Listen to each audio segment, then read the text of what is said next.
am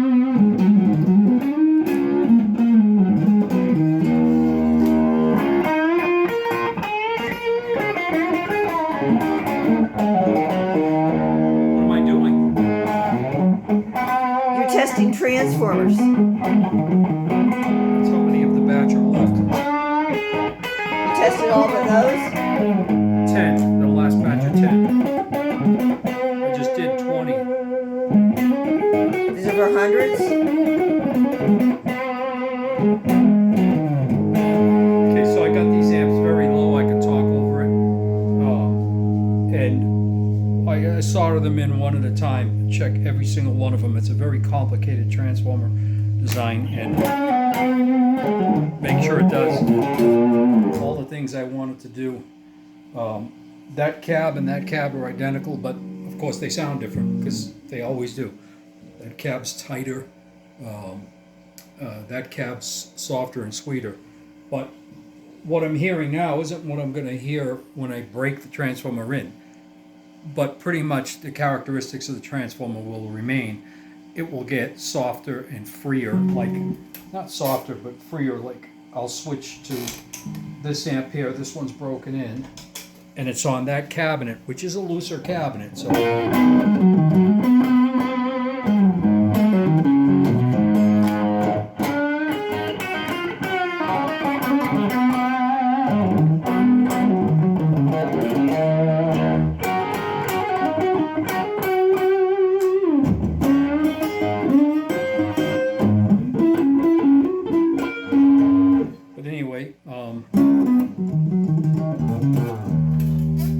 this one passes the test in flying colors.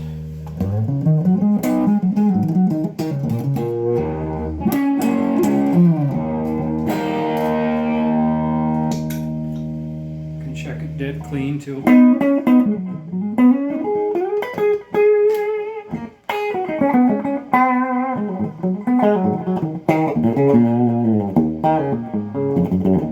Okay, good clear low end. Sweet mids, bloomy, sweet bloomy mids. If they're not blooming, I'll mark that.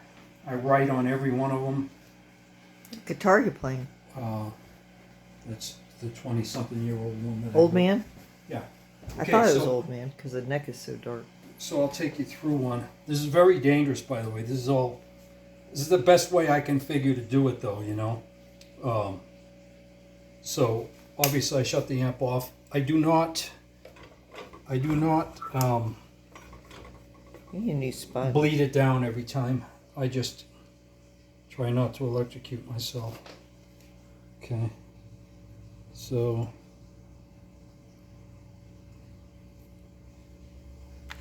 just bear with me for a minute here.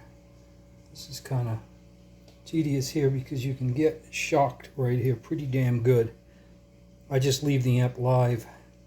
Of course it's off, but the capacitors are not off. They never are. So you're giving it a heart transplant? Sort of, yeah.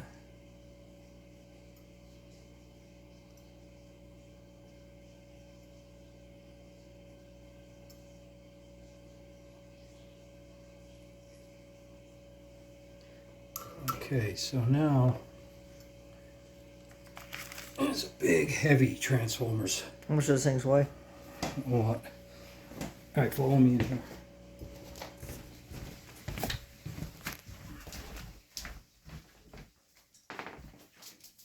So this is 1, 2, 3, 4, 5. This is 6 of this third batch. For me to remember them by. You gonna write something on there? 4, 5. Yeah. Ah. And that's, I categorize them. This is number 1, 2, 3, 4, 5. This is number 6 of. Have you had a reject yet? No, 6. They're all very consistent. 6 of. Yeah, it was like Number 3. pulling teeth to get those batch. things, huh? Yep. This one has definitely solid lows.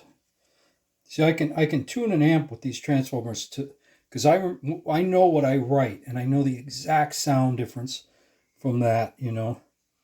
This one has sweet, and I'll write the word bloom.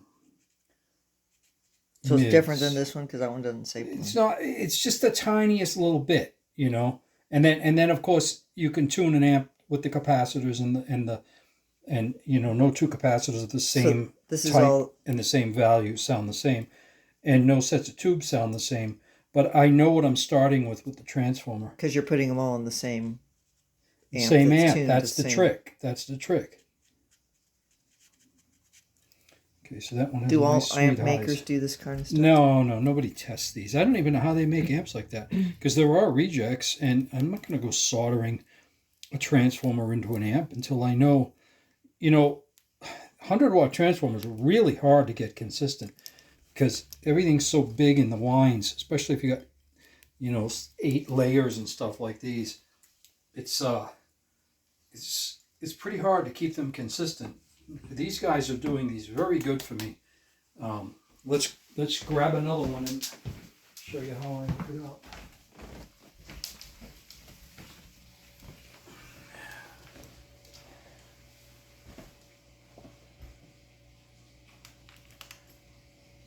And I mean, you can't really just push the connections in. You really got to solder them. Because it ain't like go on the road solder, but they're soldered firm. They need to be soldered good and firm. So all the electricity is communicating with each other. Yeah, it's a manic thing going through all this, Start with my orange. Let's see if I can get in here. These I want soldered right to the jacks. The one that's actually going to the cab, which would be the 16. Hard to get an angle on that. It's okay.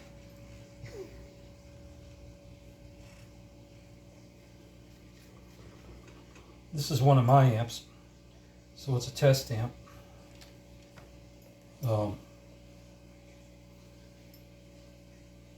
When I'm done with it, I'll remove all these test wires, clean the solder joints up, and put it back together. So this is the one you've been playing? One of the two that I've been playing. It's the number 2 amp. Now this is how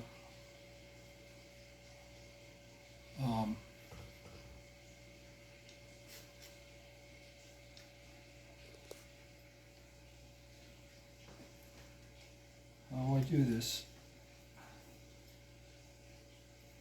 And you got to get. You don't have to solder them like you do when you put it in the amp, but it needs to be solid.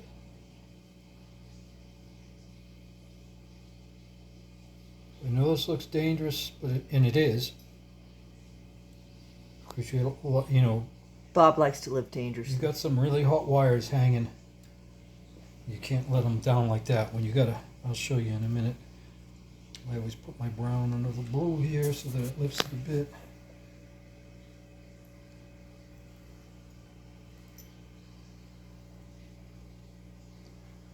Now what I already did on this one that you didn't see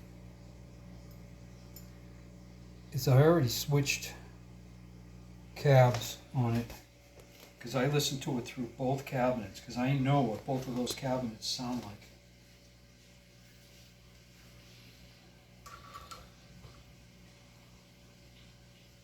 Pretty tough to play a guitar with the tips of your fingers burning like a cinder. Got my green. You gotta hook this one up because I'm not using the 8 ohm tap right now, but the fact is the feedback loop in the amp comes through the transformer on this tap, not the other one.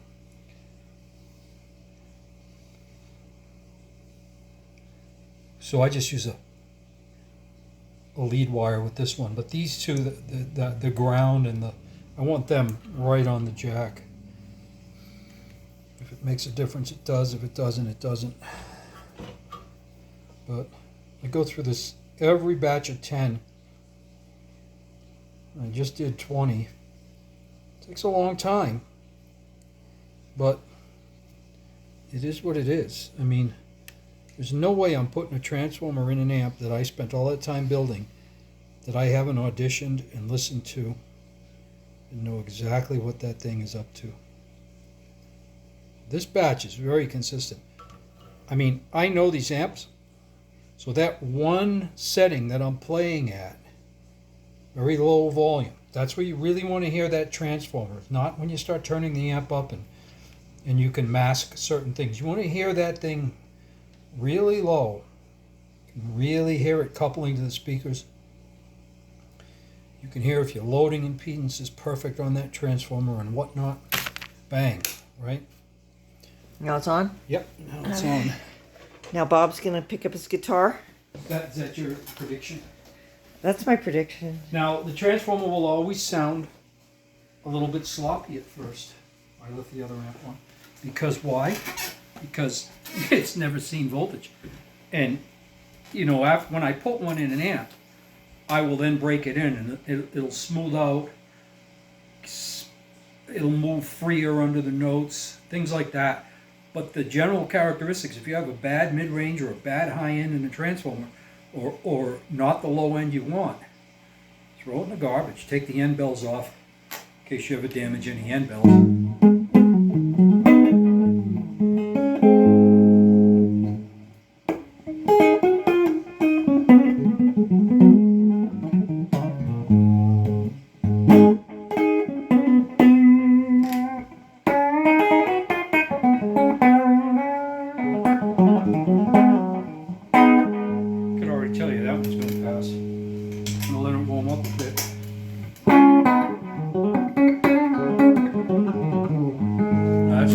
Transformer over there.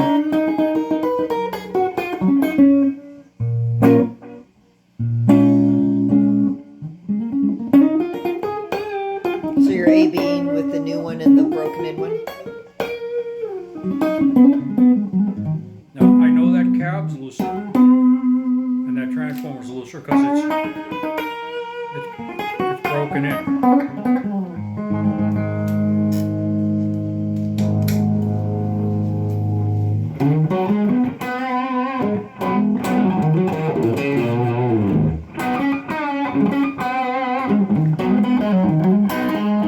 Check my bloom.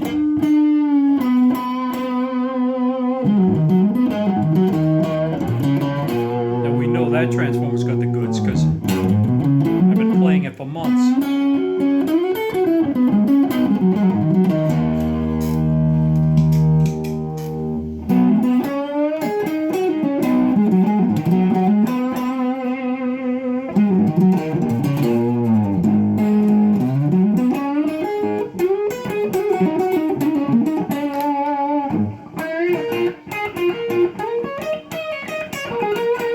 Looking for that sweet.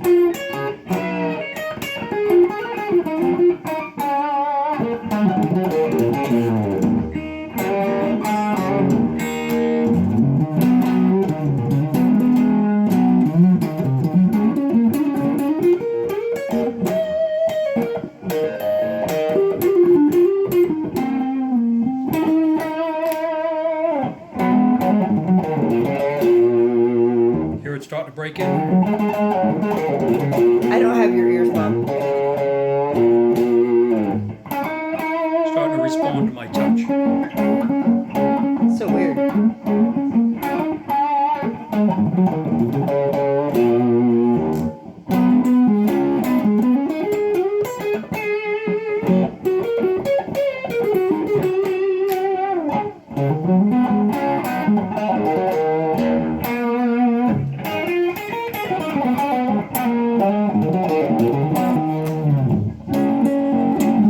This one's got like an extra sweet top end.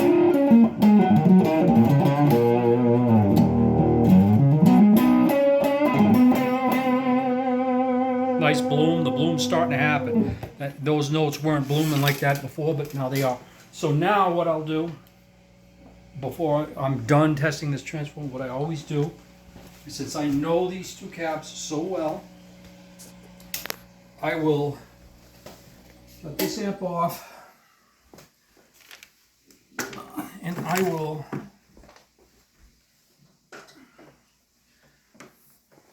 put it in the looser, smoother, sweeter, not sweeter, but looser cab.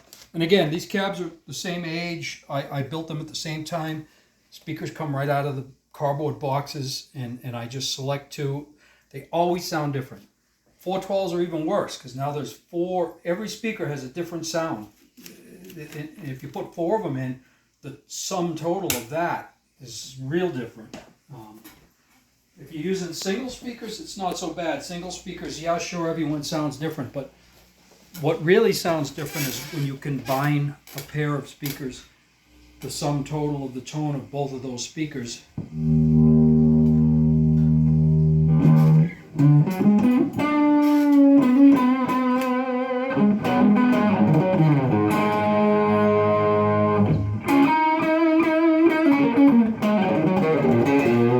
See how sweeter that cabinet? Maybe I do hear a little bit. Huh? Maybe I do. If your fingers are under the strings. Yeah, if I was playing it myself, I'm sure I would notice it. But I don't play.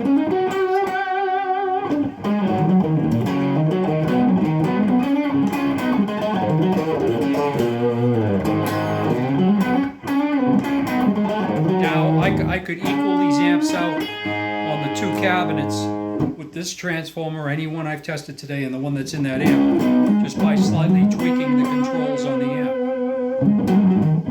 But So you picked the old man because it's your most familiar guitar? yeah, and I tested on 9 and on 10.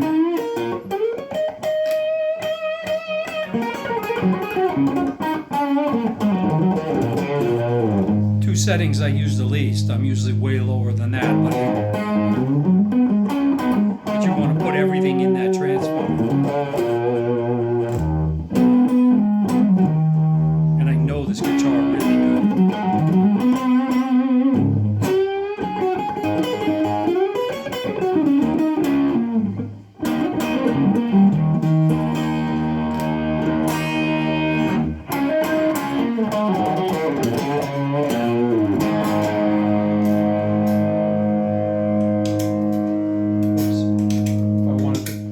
Back to clean on that.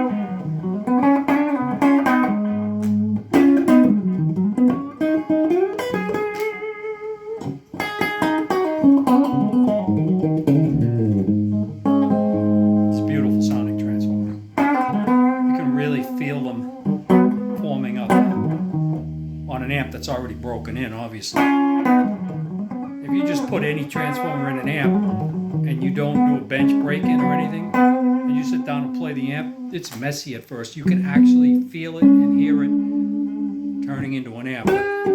But I do a bench break-in. But right now, that's just a cold built transformer. And it's starting to understand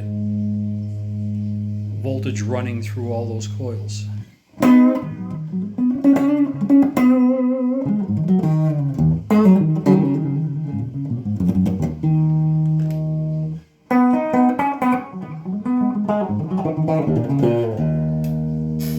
And I don't bother testing them with the 412s because they're probably my favorite cabinets in here. But slam an 80G through it for a minute.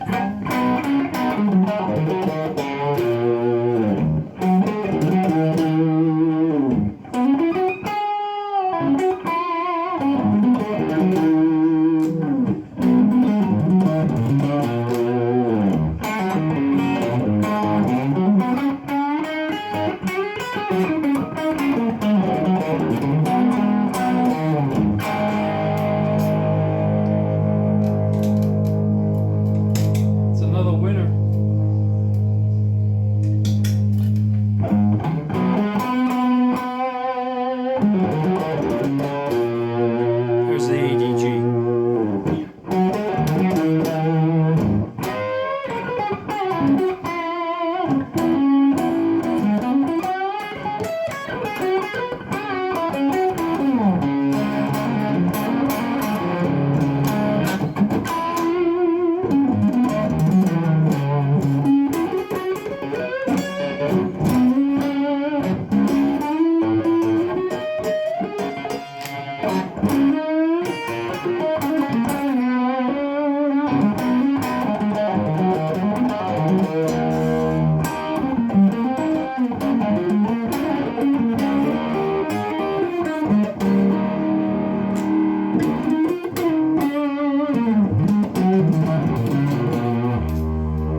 That's how you test them.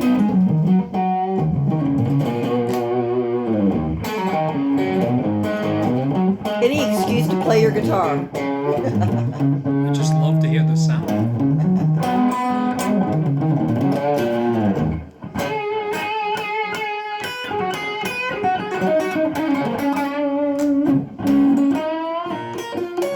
Well, Bob's not going to let anything slip through the cracks. Those are going to get there. Well, you know, one of the best things about it is now when you build the amp and you put that transformer in with that writing on it, you know what it's supposed to do. You don't ever think about the transformer again. If the amp isn't quite up to what you want when you're done with it, you start looking for a capacitor that isn't doing what it's supposed to do, or a resistor. You'll find so it makes troubleshooting easier. You'll find it fast. But when there's always a thing in the back of your mind, is, I've never heard this transformer. That's the biggest thing that affects the tone of an amp. You can take 100 Marshalls. Every one sounds different because of that output transformer. You could do all you want and buy all the weird crap and stupid effects you want. If that Marshall doesn't have a good sounding output transformer in it, that amp will never sound good. And factories don't test them, and they don't even use multiple layer winds. Some of those transformers sound really, really bad, and then those amps just get sold and sold and sold and sold through all of time, and they're not good. The difference between it with any type of amp, whether it's a Vibroverb or whatever, is how good that transformer is in that one that you have. And that's just something you learn. So the variance between transformers is it's overlooked the biggest by a lot difference of in people. the world. Now I'm not talking it's bigger than you use this type of resistor or you use that type of resistor or this type of cap. I'm talking about if you use this type of resistor and you've checked them all and you put the same ones in both amps, there's going to be a difference. Checked all the caps, you use the same ones in each amp. They all do what they're supposed to do. You've tested them 7 ways to Sunday, but they'll sound slightly different. But that output transformer is bigger than the tubes, bigger than everything. That So it can be a one wild part card. right there. And that's why I test every single one of them. There they are. The There's ones 20 coming over, up for there's their 20 time. over there tested. Bob's been a busy boy. Yeah. Very busy You want to boy. see something? Yeah. Just to prove this to you, walk around here. Right down there, my stereo. Guess what that is? They didn't make it, okay? Oh. They don't make the grade. Those are the... Yeah, now anyone else would just put those in an amp, you know, maybe not anyone else, but Some people. yeah, no way, you know. But anyway, just Well, that's thought you'd like sad to that see 6 what I out, go looks like through. half a dozen of them or more didn't make Wasting it. my whole Saturday on 10 transformers. Well, that's but because they canceled our car show. yeah, peace out. All right, later, guys.